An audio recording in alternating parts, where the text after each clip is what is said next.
పత్తి పంట అవశేషాల యాజమాన్యము.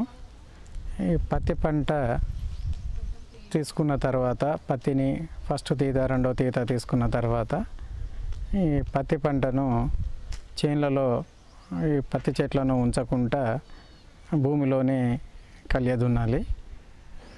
మామూలుగా అయితే రైతులు ఈ పత్తి పంట తీసుకున్న తర్వాత ఈ పత్తి చెట్లను అలానే వదిలేస్తారు. మార్చి ఏప్రిల్ నెల వరకు అట్నే ఉంచడము అలవాటుగా ఉంది. ఆ తర్వాత రైతులు మామూలుగా ఈ పత్తి చెట్లను తీసేసి కాలబెడుతూ ఉంటారు. ఈ పత్తి చెట్లను కుప్పలుగా చేసి కాలబెట్టడము మంచిది కాదు. ఈ కాలబెట్టడం వల్ల వాతావరణము కాలుష్యం అవుతుంది.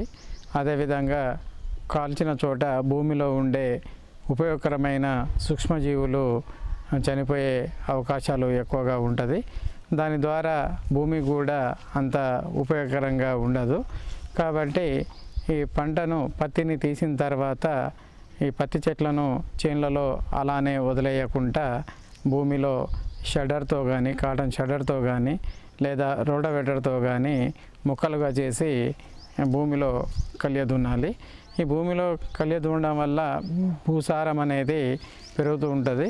అదేవిధంగా భూమిలో సేంద్రియ కార్బనం శాతం కూడా పెరుగుతుంది. ఈ సేంద్రియ కార్బనము భూసారము పెరగడం వల్ల తర్వాత వేసే పంటల దిగుబడి కూడా పెరిగే అవకాశం ఉంది.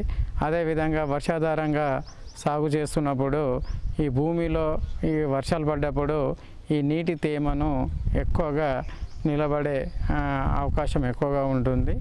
భూమిలో తేమ అనేది ఎక్కువ రోజులు ఉంటుందన్నట్టు.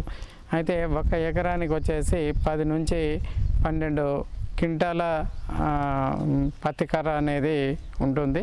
ఈ 10 నుంచి 12 క్వింటాల పత్తి కర్రను భూమిలో కలియదున్నినప్పుడు ఎకరానికి వచ్చేసి 2.5 నుంచి 3 కిలోల భాస్వరం సంబంధించిన ఎరువును భూమికి ఈ పత్తి కర్ర ద్వారా చేరుతుంది.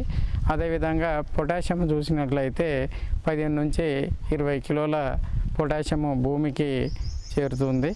అదే యూరియా రూపంలో చూసినప్పుడు ఈ 15 నుంచి 20, ఒక్కొక్కసారి ఆ మొక్కలో ఉండే లభ్యతను బట్టి 25 కిలోల వరకు యూరియా రూపంలో కూడా నత్రజని రూపంలో భూమికి చేరే అవకాశం ఉంటుంది. ఈ పత్తి కర్రను భూమిలో ఇట్లా చేర్చడం వల్ల తర్వాత వేసే పంటకు ఈ యూరియా, పొటాష్, భాస్వరం ఎరువును కూడా కొంత మోతాదులో తగ్గించుకోవచ్చు. ఈ పత్తి చేనులో పత్తి కర్రను అలాగనే ఉంచకుండా తొందరగా భూమిలో కలియదుండడం వల్ల ఇంకొక ఉపయోగకరమైన విషయం ఏంటంటే ఈ గులాబీ రంగు పురుగును కూడా నివారించవచ్చు. ఈ గులాబీ రంగు పురుగు జీవిత చక్రాన్ని కూడా ఆపేయవచ్చు. దాని సంతతి పెరగకుండా చూసుకోవడానికి అవకాశం ఎక్కువగా ఉంటుంది.